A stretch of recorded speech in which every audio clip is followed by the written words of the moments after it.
सूरज अख्खी माझी घरातली फॅमिली. अख्खी घरातली फॅमिली.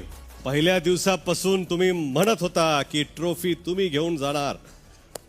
कसं वाटतंय? बरं वाटते. मी मानलेलंच मी बिग बॉसची टॉफी जिंकणार म्हणजे जिंकणार. ती माझ्यात पावल होती आणि जिद्द होती. मी मानलेला शब्द 100% खरं होता आणि खरा झालाच.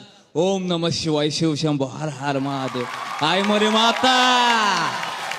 आणि आता बिग बॉस मराठीची मानाची ट्रॉफी